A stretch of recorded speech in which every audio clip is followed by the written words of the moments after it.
Dakila po ang ating Diyos. And salamat dahil we've been first Sunday ngayon ng September, and we've been in the last quarter of the year, and we have seen how good and how faithful is our God. Kaya naman talagang we are so forever grateful for what He has done and sa gagawin pa niya sa ating mga buhay. Amen? Are you excited sa mga gagawin pa ng Diyos sa buhay natin? So this morning, today, let's give Him the best that we can. The praise, the worship na kailangan po natin ibigay sa Kanya. Give it with all your heart. I-take natin that this way, parang ito na yung last na pagpupuri natin sa Panginoon para maibigay natin yung best natin na pagpupuri sa Kanya. Amen. So, this morning, let's open up our hearts. I-lay down natin sa Panginoon ang lahat-lahat natin ngayong umaga for His word. Hallelujah. Bless your name, O God.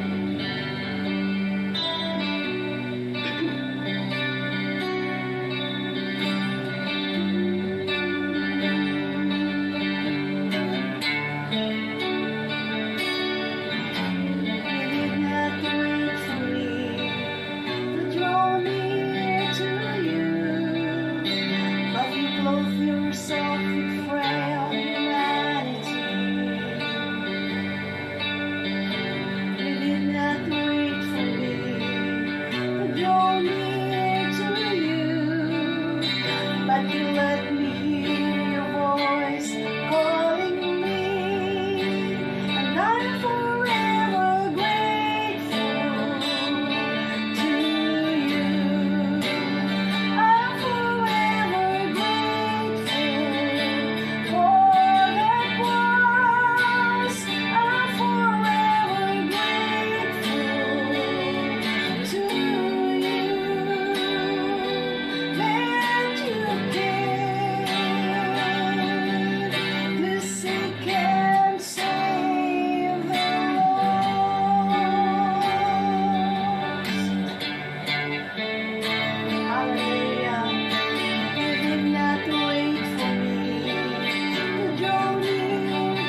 thank you for your love, Father, that you gave your Son to us, and we have been saved, Lord God, from all of our sins. We have been cleansed, Panginoon, sa lahat ng karamihan namin. Salamat, Ama, sa pag-ibig mo. We praise you and we honor you this morning. Hallelujah, hallelujah. Karapat-dapat ka na tumanggap ng aming mga pagsambal, pagpupuri, Panginoon. Oh, we're so forever grateful, Lord. Hallelujah. Can we sing it for the last time? At ibigay natin, pasalamatan natin ang Panginoon ng buong-buo sa ating mga puso, that He came and saved us from all of our sins. Hallelujah. Hallelujah.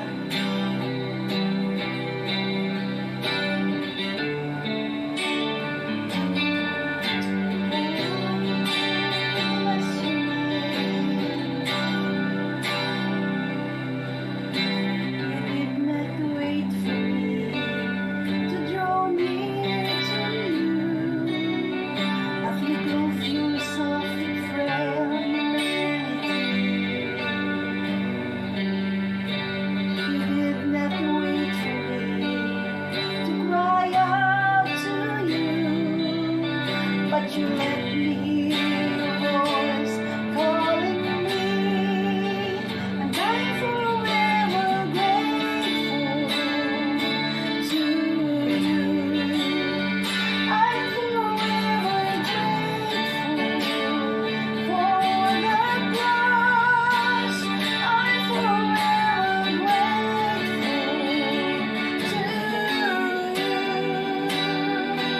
That you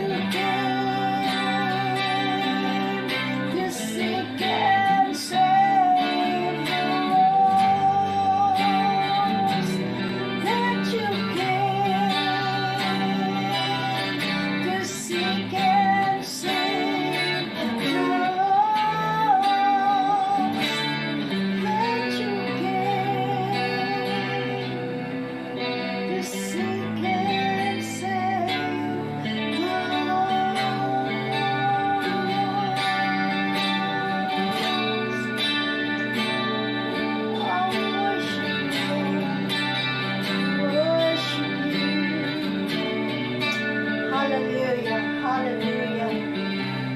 Panginoon, ang aming pong mga puso ay nagagalak.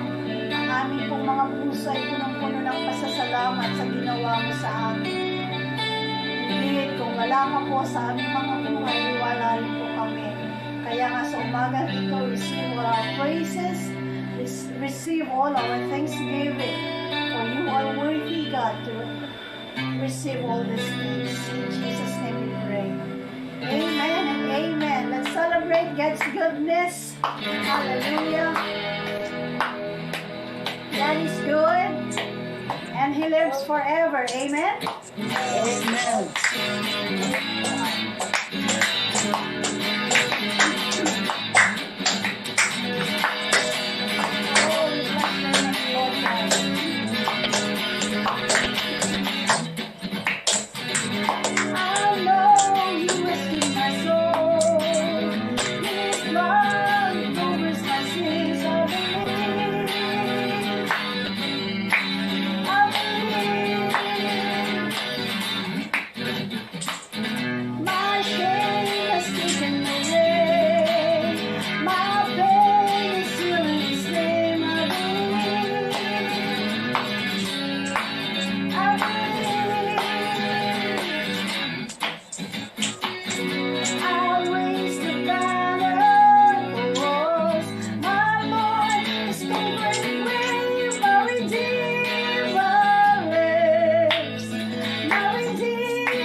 po siyang hinahangad sa kanyang buhay.